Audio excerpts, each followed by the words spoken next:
right, good evening and welcome. It is Monday, May 22nd, 6:30 p.m. I want to call to order this meeting of the Burnsville Planning Commission. Tonight's Planning Commission meeting is being held both virtually and in person. As chair, I'll be leading tonight's meeting, and the public is welcome to participate when offered during the meeting. Members of the public may attend the meeting either in person or they can join via Zoom. And this additional instructions on how to participate are all online at burnsvillemn.gov in the public meetings calendar. As usual, tonight's meeting will be available for viewing on BCTV and the city's website. If you are unable to participate this evening, watching a rerun, whatever, please feel free to submit public testimony to either city staff via email or through the U.S. mail. You can participate in tonight's meeting by going online. Again, that's zoom.us/join and typing in meeting ID 871-5132-7075. I believe that has changed. That's different. Okay. Once you're logged into the meeting, please check the chat feature to ensure the moderator knows which item you want to speak to. If you experience audio problems, back out and come back in. That usually fixes the issue. You can also talk to us via the phone. The phone number is 651-372-8299. Meeting ID is 871-5132-7075. And for each public hearing, I will open up a time when people can speak to a certain item and give more instructions at that time. Your call will be muted until then. And note, there could be a slight difference in technology. So if you're calling by phone, please turn down the computer or the TV or whatever you're watching the meeting on. That will alleviate the echo effect.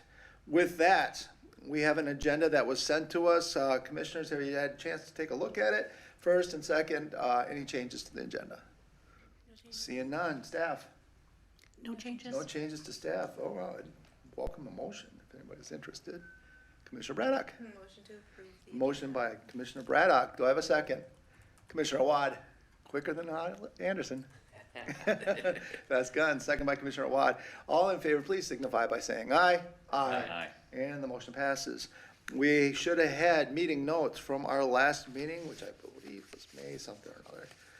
It was 2 weeks ago. May 8th, there we go. Thank you. Very appreciative. Any changes to those meeting minutes? Commissioners? None. Staff? No changes. No changes. With that, I take a motion. Commissioner Wallace? Make a motion to approve the minutes. Motion by Commissioner Wallace. Oh, Commissioner Anderson. I second. Second by Commissioner Anderson. All in favor, please signify by saying aye. Aye. Aye. And that brings us to our number 3 on the agenda. That is a public hearing.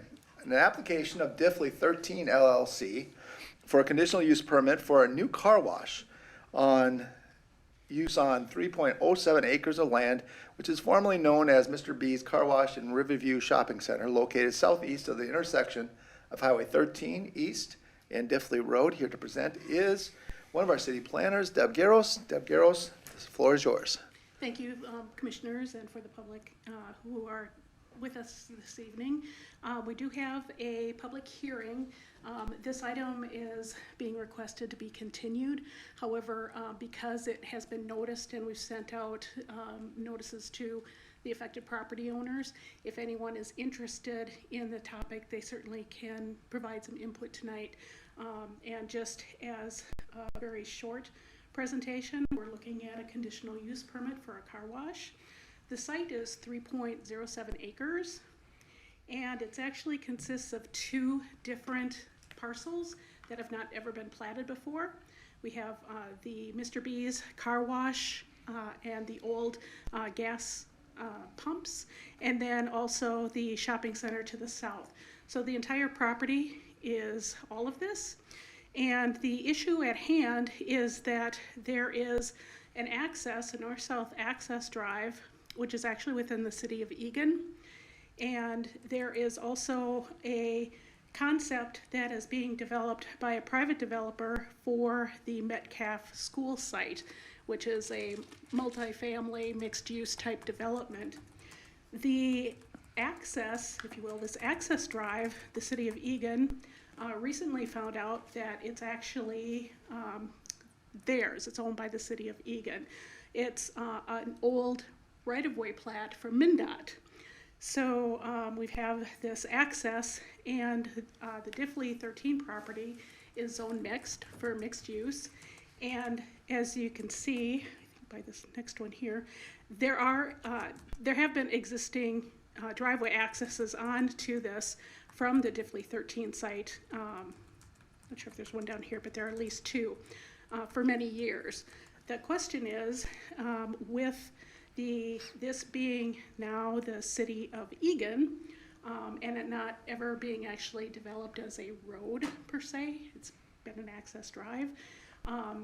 We have Diffley Road, which is a county road, and Highway 13 is regulated through Minnesota Department of Transportation. Considering the enhanced commercial development for the subject site, and then also the potential for this Metcalf site to come into play, the county is taking a look at this current access. And what's unknown at this point in time is, number one, if this access will continue to remain as is, if it needs to be changed, possibly modified to a right-in, right-out, possibly relocated further to the east to meet spacing requirements that the county has from Highway 13. So those obviously have an impact on the developer's property. And in order to provide that information, they are working with the developer of the school site to put together a traffic study so that they can provide that information to the county and then get a better idea of where this existing access will be.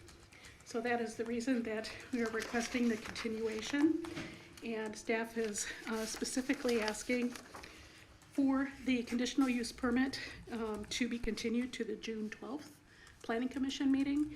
And at that point in time, likely it will be the conditional use permit and then also a plat. They're looking to plat the property into 3 lots. And this access drive is kind of had implications for all of those things. So with that, I'll stand for questions. Thank you, Ms. Garros. Commissioners, any questions for city staff? Ms. Garros, the property is obviously the city of Eagan, so I'm assuming that the property line goes to the city border. Is that correct? That's correct. Okay. And so it is possible that because of this access issue, that they would have to come up with another issue, another access altogether, correct? Correct. There is currently an access to the site. It's hard to see on this, but there is currently a driveway access in this location. And they have proposed to close that access. The developer has to close that access and then to gain access from this street. Obviously, if this is something is going to happen here which would affect them, they may determine that they do not want to close this access. So a lot of implications as far as the site plan. The car wash is going to be proposed on the middle lot.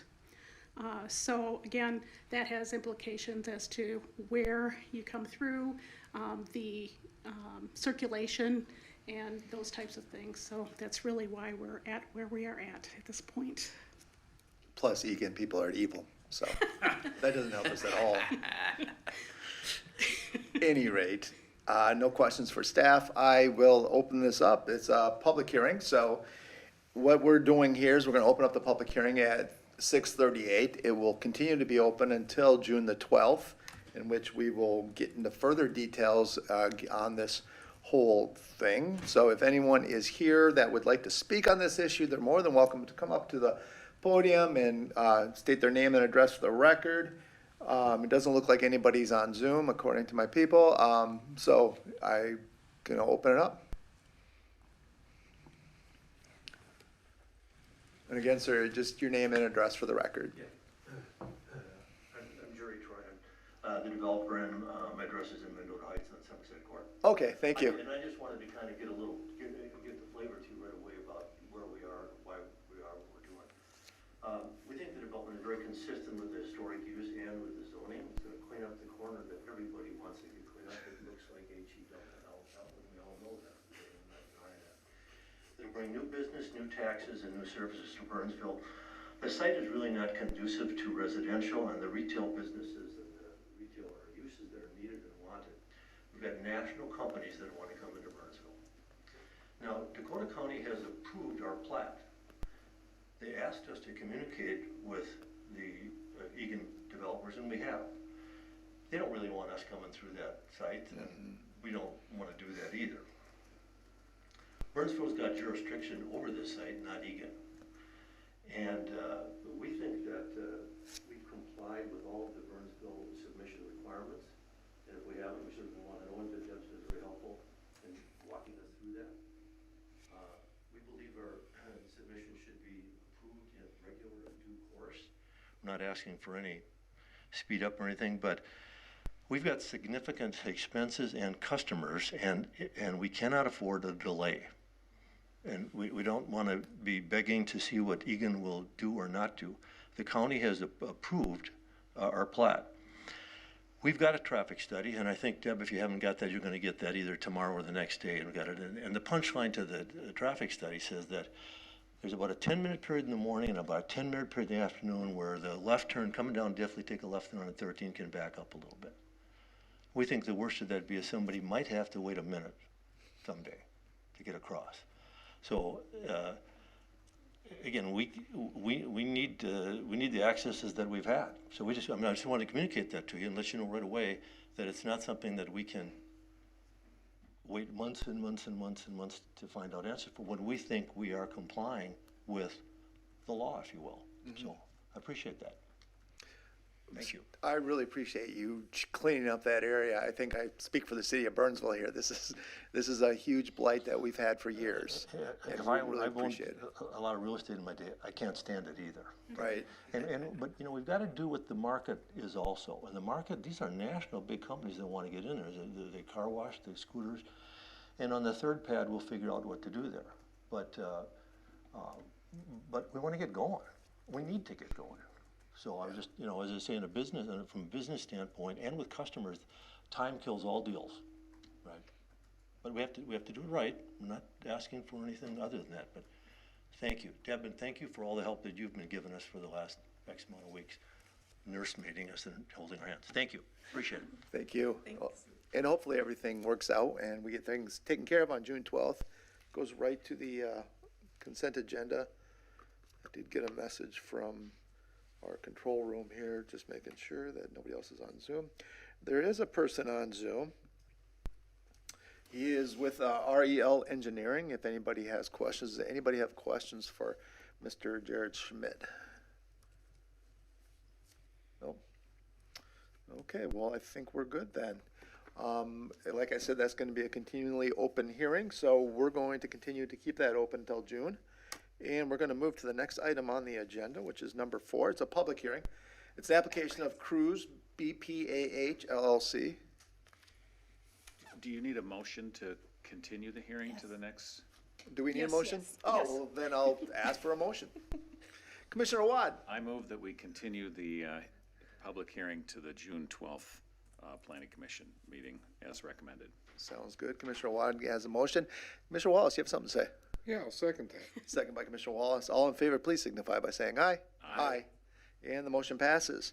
With that, we're going to move to number 4, a public hearing, which is an application of Kruse, BPAH LLC for a plan unit development amendment, preliminary plat and final plat to allow a veterinary clinic at 12751 Nicollet Avenue.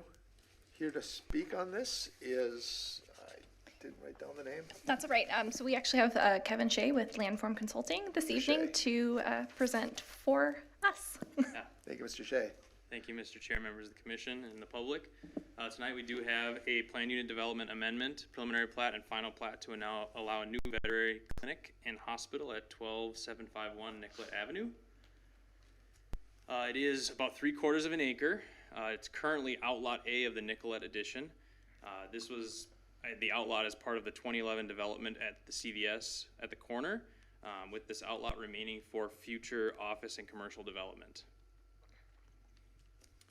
The land use and zoning, it is currently zoned TOD PUD, so it has that PUD from the original CVS development, along with the current zoning of the transit-oriented development.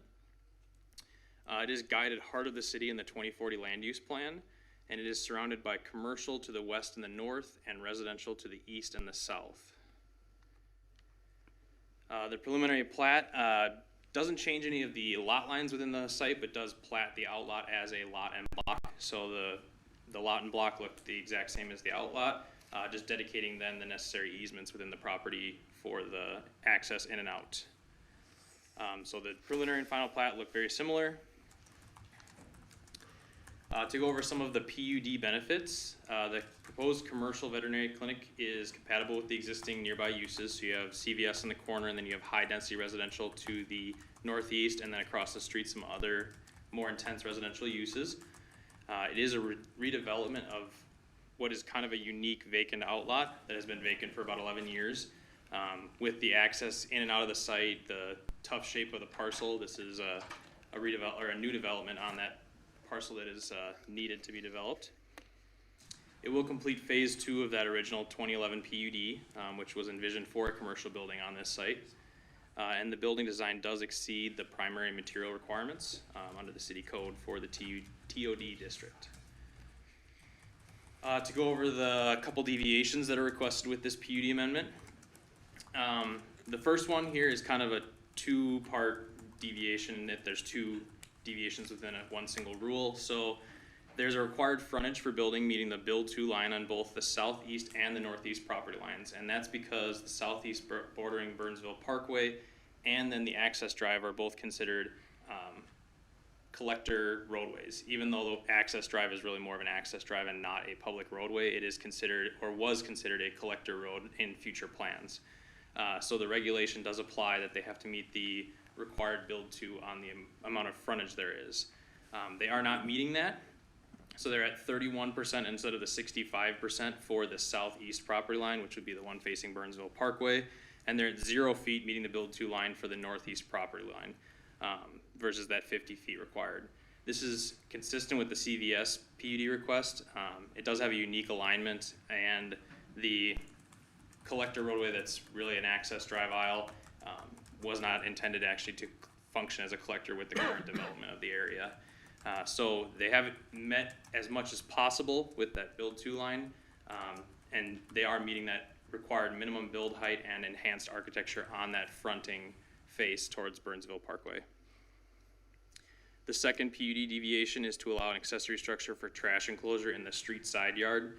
Again, this is on the northeast corner, which would be the side facing that access drive aisle. Because it is considered a street frontage, we do need to have a PUD deviation to allow an accessory trash enclosure within that front yard area from the building. And you'll see that on the plans when I pull them up. Another PUD deviation to wall sign height. They are requesting a 25-foot proposed wall sign height versus the 15-foot maximum height. The sign is proposed facing Burnsville Parkway on top of the elevation. They have an arcade on that side facing Burnsville Parkway, and so it's set on that second floor, which is why the height is greater than 15 feet. It's up on the top of that second floor, so it's at 25 feet. And then the fourth is to have a reduced floor area ratio. So 1.5 floor area or FAR is required on this site. Given that they're mostly a single-story building with the arcade then being a second story, they're only at 0.18 for the floor area ratio, so they need to increase by almost 9 times to get the required floor area ratio. So given that this has already underground storm sewer, or the storm sewer system, it's got the shared access, they've kind of maximized what they can do for the single story. They've requested a PUD deviation to have less than the required floor area. So onto the site plan. This is kind of, you'll see what I was talking about. So they're proposing a 5,779 square foot building for the veterinary clinic. It's pretty much centered on the site that you'll see here. The building entrance faces north, so there's a little plaza that comes out of this northwest corner here that kind of accesses out to the 2 parking bay areas. With an enhanced facade kind of on the south side with the arcade that faces Burnsville Parkway. It is served by the existing drive aisles that serve CVS and the apartment building in the area, so there are no new drive aisles that get built with this, so those are existing drive aisles. For the floor plan, you can see it's got the entrance here coming off of the left side of the screen with the vestibule and then the lobby, and then the rest of it is used for exam rooms, offices, treatment areas, comfort rooms, bathrooms, things like that on the interior of the site. The arcade that I was talking about is on the right side of the screen, and that has an outdoor area, relief yard for the animals, and then upstairs would be the arcade in the second floor with shows mostly as office space. So here you'll see open office space, break room, some more offices. So this is kind of the staff area. For the elevations, so the bottom part of the screen first is the arcade side with Burnsville Parkway Animal Hospital on the upper part of the elevation. You'll see that corresponding to the rendered elevation on the left-hand side, which shows kind of where that sign height would be, and the two-story structure as it fronts Burnsville Parkway. And then the elevation from the east side, you can see the trash enclosure and the access to the trash enclosure, and then how that looks on the east side with the building as well. To note that each elevation does exceed the material requirements for the primary materials. And then the other two elevations, so you've got the western elevation coming down Burnsville Parkway going east or traveling east, so that you can see kind of the still arcade facade, and then the regular single-story facade, and it even lets you see they have kind of a bumped up vestibule area in the front as well. And then the plaza area, as you come from the access, they've got bike parking stalls, they've got like a plaza area out front as well, and then the overhang, so that's kind of that'll be the main entrance in and out, and both parking bays do access into that vestibule area. For the demo and removals plan, there are a couple trees proposed to be removed. They're under the allowed percentage of 60%. I believe they're 47% for removal, so they don't need any additional credits or anything like that, and they are within the amount to be removed. And you'll see that they're going to supplement those with landscaping as well. For grading plan, this is just showing you how everything gets graded for the site. The stormwater infiltration areas are underground, so everything drains into those underground basins for stormwater and then gets treated there. Utility plan, this is the one where you'll actually see the stormwater infiltration basins and underground storage that's essentially under the trash enclosure and the access into that area. They are gaining sewer and water connections through the existing connections around the site, with the condition from engineering to install a new gate valve on the water main service line. So that is a condition from engineering. The stormwater pollution prevention plan, the SWIP plan, this is just showing how they're going to, as they construct the site, keep all grading, erosion, everything like that within the site through inlet protection on the catch basins and having a construction entrance that comes off the drive aisle that will access into the internal of the site. Landscape plan, they have a pretty robust landscape plan in terms of plantings around the building, plantings around the parking stalls that would park in out towards Burnsville Parkway with multiple trees. So they have a good variety of overstory trees, shrubs, perennials, grasses on the site. The landscape plan does comply with the city ordinance for required plantings, and then they are maintaining a couple of the trees on the exterior perimeter of the site with the development as well. The lighting plan, so they submitted a lighting plan, the photometric plan. It does meet the city requirements for the lighting surrounding the site, with very minimal, either 0 or slightly above 0 for the extents of the site. So with that, staff considerations. So the applicant hosted a neighborhood meeting on April 3rd. There were 5 residents in attendance, and they were overall supportive of the use with concerns related to traffic and access, because it is a new business on that existing drive aisle. And there is quite a bit of traffic flow through there just for the CVS and the apartment as well. Public comments received by email were similar to that, with concerns with that access entrance as the main concern. They did host that neighborhood meeting on April 3rd, and then had some revisions to their plans, which is why Planning Commission is seeing it now. So they had some reductions in the building size and everything to make all the site features work. The access to the site is existing and is shared between that commercial business and the Uptown Landing condo development. So during the review of the CVS PUD in 2011, there was a new access point considered, but was determined to be too close to Nicollet and Burnsville, so that access spacing guidelines. So they didn't have safe turning and access for that. So this PUD, or PUD amendment, is consistent with the 2011 PUD that was envisioned when the CVS was developed and this was retained as an outlot for the retail and office. Engineering does have some improvements related to the new bituminous parking lot, utility service extensions, the water main gate valve, things like that, where they'll need to meet those conditions before moving forward. Police, building, and fire have all reviewed and have no outstanding comments on the development, and staff is supportive of the project.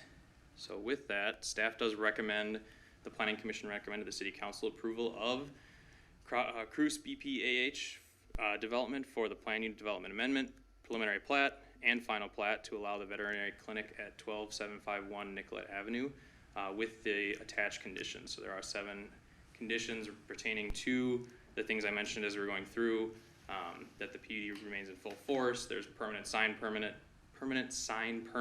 before any signs are installed on site. That they have to provide the securities for the landscaping and bituminous installation.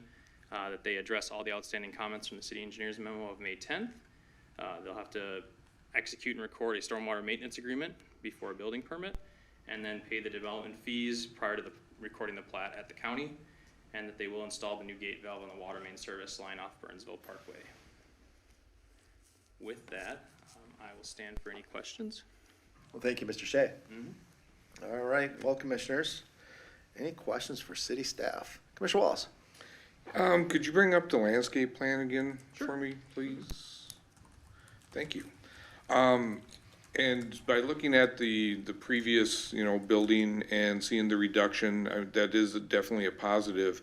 My only question is, and obviously it sounds like some of the concerned citizens brought that up too, because with the east, exit there, and if you're turning left to go east, it's on that curve of Burnsville Parkway, where we have, the speed limit of 40 miles an hour through there. And so does staff or engineers feel that there's any visual loss, or especially if they're going to be having, some shrubs there as well, right out front, to just have that visual access with cars, cruising through Nicollet Avenue east on Burnsville Parkway? I can take part of that. So I think the traffic flow, maybe a question for engineering, but as far as, the parking stalls, there's the 4 that actually face east. So we did have them put landscape plantings that will screen the headlights, because that's a concern, that it could be perceived coming from Burnsville Parkway, even though it is set back quite a bit from it with that curve, that you have those headlights shielded. So that's been taken care of. As far as the sight lines and visibility, that'd be an engineering design consideration for the roadway and having it be 40 miles an hour and things like that. So I don't know that I'd be appropriate for me to answer that question. I was just looking at, with some of that landscaping there on the southeast corner of the building, it seems like some of that is sticking out farther. Just wanted to know if that had any visual impairments Yeah. So while you're sitting there on the east exit. yeah, because of it being an overstory tree, there's no sight triangle, visibility around that corner, because the trees will be above the height of a typical car, visibility through there, and then the one small sign with the monument, with the plantings around it, wouldn't impede that visual triangle. So Okay. staff felt comfortable with that intersection still feeling safe. All right, thank you. Good question. Any other questions, commissioners? Back on that access point or that entrance, it isn't very wide there. I don't think the current plans are to widen that any, is that correct? Correct, yeah, it's gonna stay as it currently is. As it currently is, okay. Tight on traffic. Well, that is it's a small concern, but it's a concern. Yet, everything else looks great, I think. Anyway, with that, it is a public hearing. It is 6:59. I'd like to open up the public hearing. I believe the applicant is here as well. If you'd like to come up and speak to this, tell us all about your great animal hospital, we would love to hear about it. Yeah, I certainly can. Well, come on up. Yep. And if you could just state your name in the record. Over here. Right here at the lectern, Right here, yeah, there we yep. My name is Matt Kruse. I'm the doctor at Burnsville Parkway Animal Hospital and the owner of Burnsville Parkway Animal Hospital. And I've been the owner there for 20 years, and our building is just, we're getting too big for it, and we just don't have a lot of parking there. This property is one that I looked at on and off for a little bit, and then finally decided that I wanted to make a move on it, and I think it would really help the area and the community. I think it's a really, good spot as far as distance from our other clinic, and we can still maintain our current clientele and provide for all the new condos and everything that's going around that area too. Yeah, it's been definitely an idea of mine for a while to build a new building, and I think this is just going to be a really good opportunity for Burnsville and the community. Dr. Kruse, does that mean they increase the size of staff and all of that as well? Potentially. Okay. Right now, I think we can, with the 7 to 8 exam rooms that we have in there, we have 6 currently. I don't think it will increase our staff a lot. The one thing that we were doing at my current clinic, which we stopped maybe about 6 to 7 years ago, was boarding, and we're not doing any boarding or grooming there at this facility. It's just only medicine, and so I think that we're not going to have an increased staff for that. I think it'll just kind of be more of a transfer. We may acquire, if we hire another doctor there, we're going to have probably another 2 or 3 staff members associated with that. Great. Any questions, commissioners, for the applicant at all? You almost look like you're going to say something, Mr. Anderson. No, I'm just thinking it sounds like a wonderful place to have that veterinary clinic or hospital, so I like it. Absolutely. It sounds great. Well, thank you, Dr. Kruse, and I really appreciate it. I mean, this is going to be a nice, like you say, it's going to be an enhancement both to your business and to the area, I think. Yeah, so. For sure. Yeah, For sure, I think so. It'll be great. And I don't think anybody's on Zoom, so I appreciate you coming on up. All right. And I will close the public hearing at 7:02, because we're really close to 7:02.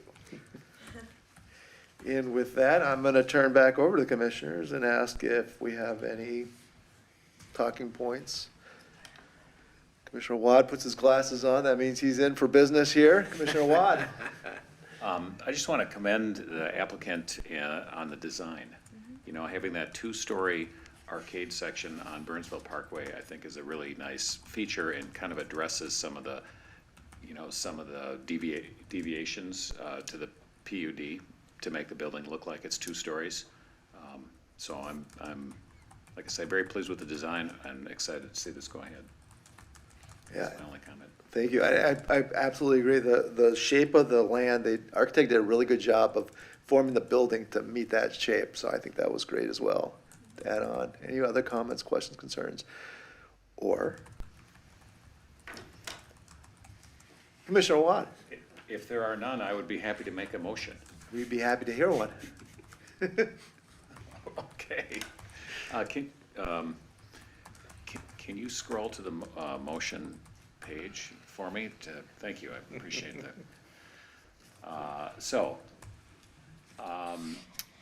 I move that we recommend to the City Council approval of the application of Kruse BPAH for planned unit development amendment, preliminary plat, and final plat to allow veterinary clinic at 12751 Nicollet Avenue, subject to the 7 conditions that were listed. All right, well, we have a motion. Oh, we have a second. I'd like to second that. A second by Commissioner Anderson. So motion by Commissioner Watt, second by Commissioner Anderson. All in favor, please signify by saying aye. Aye. It is unanimous. That means it's going to end up on the consent agenda for the City Council next Tuesday. So thank you so much for coming in, Dr. Kruse, and congratulations on moving forward with this plan. Thank you. Very excited about it. Thank you. And thank you, Mr. Shea. Appreciate the great presentation. And we move to our next item on the agenda, which I believe is updates. It is. Updates. Any updates, commissioners? Hearing none, I'm going to turn over to staff. Yes, so your next Planning Commission meeting will be on June 12th. Also happening in June, you may receive a separate invitation from the city clerk for new commissioner training. I believe that it will be sent to all of you because they are making some adjustments and having a presentation by our members of our public safety staff to talk about some of the changes to the public safety plan. So if you're able to make that, we'd love to have you, even for our more seasoned commissioners. And I don't remember the date off the top of my head, and I didn't write it down. I'm sorry. But I will email you, but it is sometime in mid-June for some new appointees on some of our other commissions. Also just wanted to note, related to the zoning code update, we do have a prepared draft of the residential chapter. It's been done for about a month now. We're just waiting on some scheduling opportunities from our senior administration team to see when we can send this out for full public comment on the city website. So I know that I said that we were going to be making some momentum on that, and there has been a little bit of breaks on it, but we do have the residential chapter is completed. So stay tuned on that. And that's all the updates I have. Do you have anything, Deb? Nothing further. Right, that's all. That is a big deal. Thank you, Ms. Madden. With that, we go to the next item on our agenda. Commissioner Wallace, you look ready to go. I'll make a motion to adjourn. Motion made by Commissioner Wallace. Do I have a second, Commissioner Braddock? I will second the motion. Second by Commissioner Braddock. All in favor of adjourning, please signify by saying aye. Aye. That is, again, unanimous. Thank you for joining us. Have a great night.